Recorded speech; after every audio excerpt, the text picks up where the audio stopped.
Conservatives can call it out for a year or 2 years, but only when some big shot of the left does it, only then the mainstream media says, yeah, right.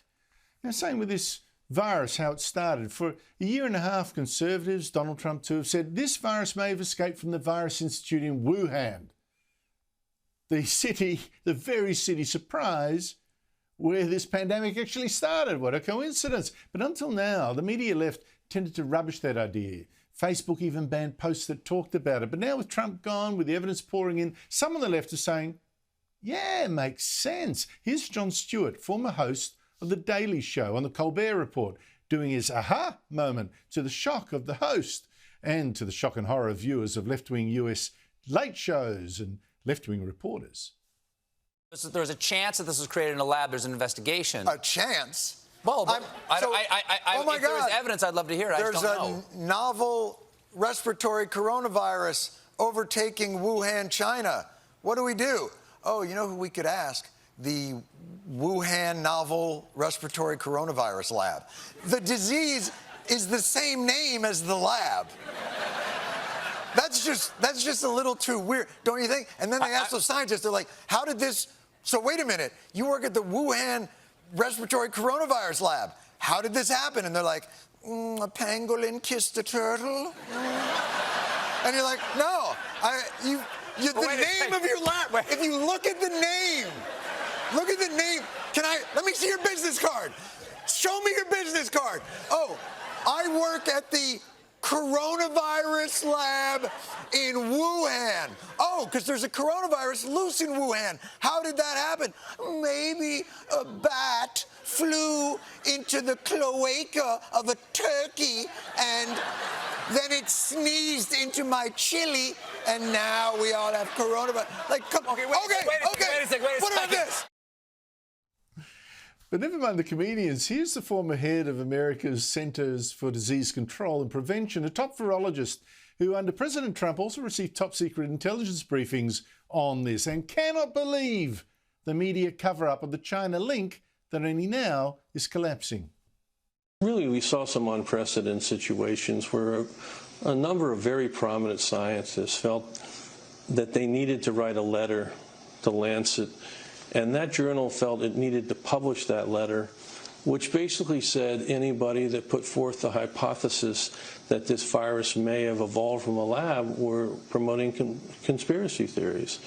I'm just giving my best opinion as a virologist, and I don't think it's plausible that this virus went from a bat to an animal we still don't know that animal, and then went into humans and immediately had learned how to be human-to-human transmissible to the point of now causing one of the greatest pandemics we've had in the history of the world. Do you think the probability here is that this leaked from a lab? Well, my professional opinion as a virologist is that's the hypothesis that I support. Joining me on Straight Talk is Rita Panahi. Rita, it's great to see you. That Jon Stewart rant on the Colbert Report, very left-wing show, shocked a lot of viewers over there, but should it have? Well, I'm not surprised it shocked them because for 12 months they've been told anybody who subscribes to this theory is a mad conspiracy theorist, that there is absolutely no credence should be given to that. And as he explained it there so wonderfully, it's so obvious.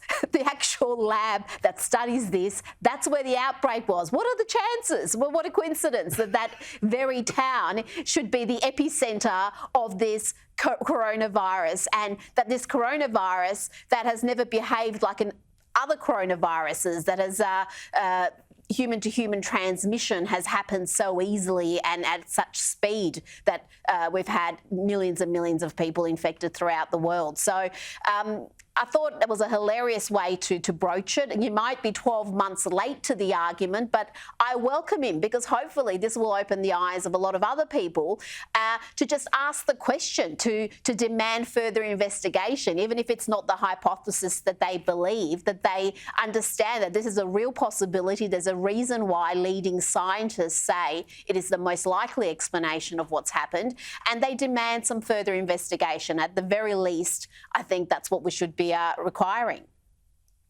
Yeah, but I see that right on Washington Post, for instance, is denouncing him for going for a conspiracy theory. So still some way to go, But it's so right, It's like the people in the cafeteria, the Wuhan Institute of Virology, saying, if all the gin joints in all the world, this virus walks into mine, what are the odds? It's just so weird. Now, the other clip I showed there of Dr. Robert Redfield. Now, he also mentioned the role of the Lancet Medical Journal, probably the most famous in the world, and also that other top scientific journal, Nature. You could say the same sort of thing.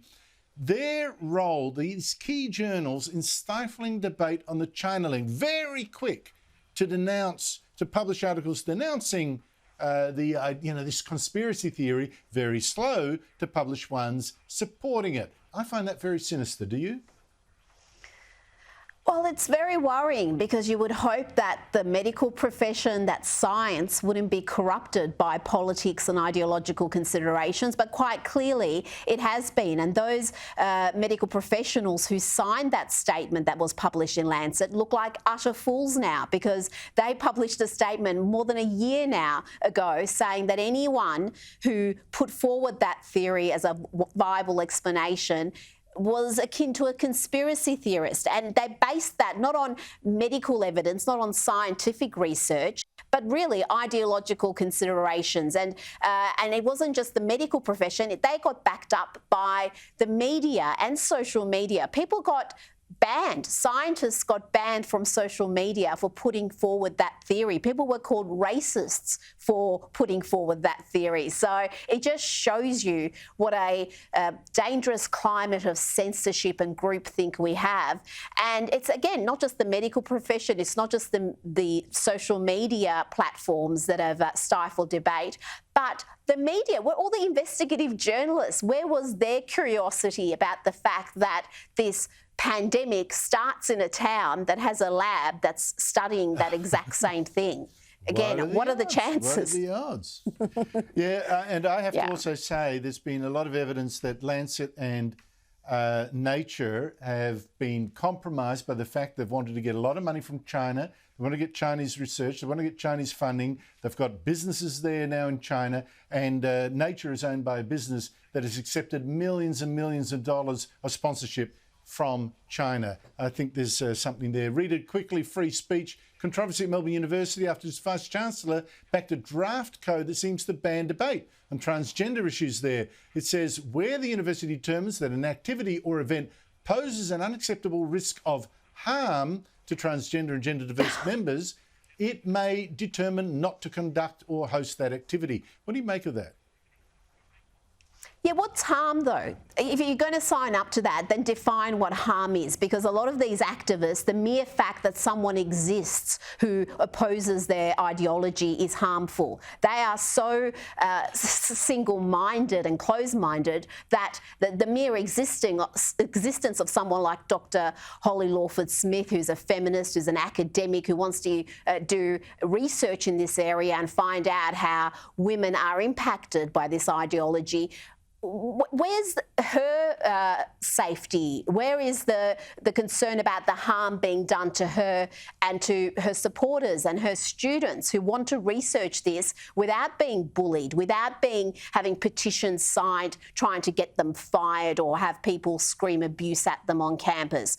It seems a very one-way street, and it's a very poor day for academic freedom in this country. That's one of Australia's leading universities, if not the leading university. And this, I think, is a fairly shameful incident. Yeah, I think so too. The definition of harm, please. Right now, it seems that harm means hearing opinions you don't agree with. Rita Panahi, thanks for your time. Thank you, Andrew.